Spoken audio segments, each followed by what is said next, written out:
Good evening everyone, and welcome to this week's update. I can't believe it's been 17 weeks since the government decided to shut down schools to all but key workers, and we're finally at the end of term. Too many of our friends and families have suffered pain and tragedy throughout this period, and it's been a very, very hard thing to deal with, and I'm really sorry for any losses that have occurred in the community. However, during this period there will also be moments of joy and of hope. Moments like the spontaneous clap for carers that went on for the NHS, the volunteering that happened around that, the support that the community have provided each other, and the brilliant relationships between staff and students and families in the school. Individuals like Marcus Rashford, who used his influence to change government policy to feed thousands of hungry young people during the holidays. And it's this hope and optimism that we must take with us as we move into September and further forward. To Year 11s, I'm really sorry that this is it, that we're not able to have you back in school. I'm sure that we'll be able to do something for you when everything settles, but know this, we're proud of you. I'm proud of you as head teacher. Through the highs and the lows of the last 5 years, I really am proud of everything that you've achieved. Remember your voice, remember how you can use that. Remember to be proud of who you are and where you're from, and that you've been students at the Halifax Academy no matter where you go to. Remember to use your voice to stand up for what you believe and for those people who might not have a voice to stand up for. And all in all, use your voice to be you. We're proud of you, and I know that we'll see you again. With Results Day in August, this year the school sent off centre assessed grades and their recommendations to Ofqual, the government agency. They then have a look at it and send back what grades students will get. We'll be emailing these out in August and also posting these out in August, and we'll send you more information about Results Day nearer to the time.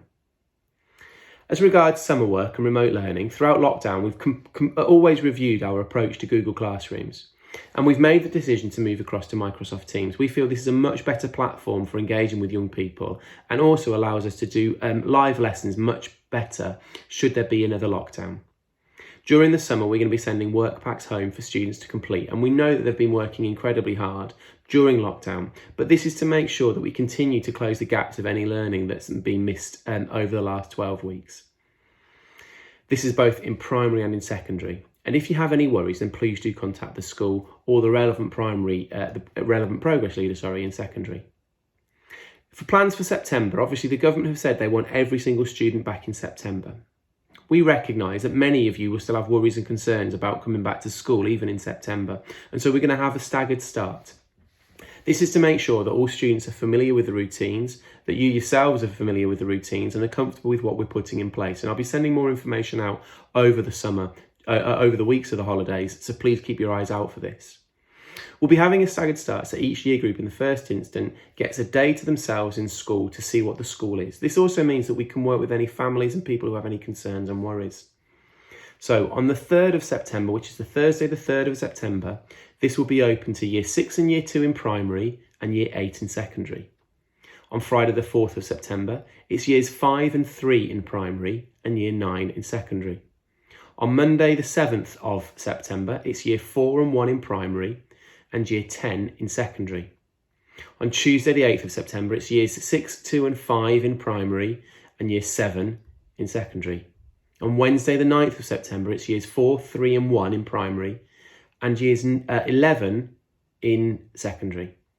On Thursday the 10th of September in primary, it's everyone, and in secondary, it's Years 7, 8 and 11.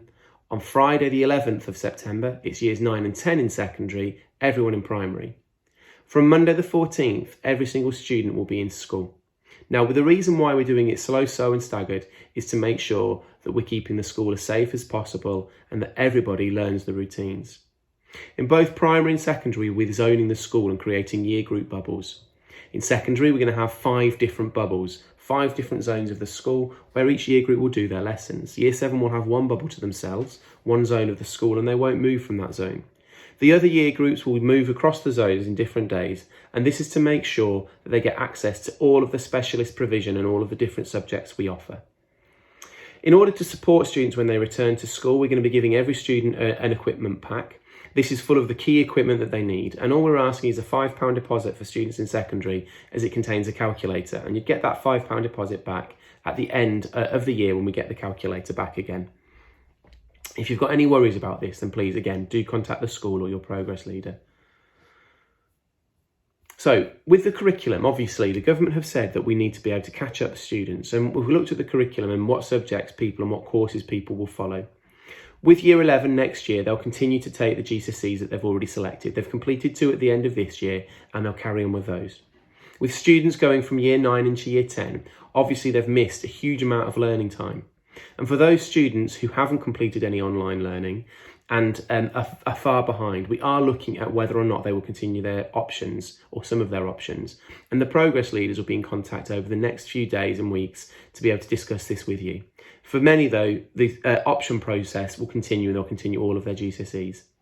In Year 8 going into Year 9, those students who have chosen their options, obviously we were in mid-progress before we locked down, so we only had half the forms in. So we've created an option block process, which we'll be sharing with students in September. And obviously there'll be an opportunity to discuss this with your progress leader when you return.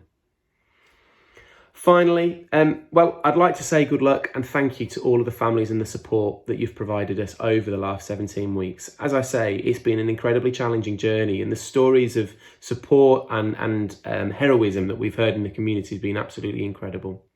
Please keep yourselves safe over the holidays. Please look after yourselves, look after your families, and I look forward to seeing all of you in September. Take care. Speak soon.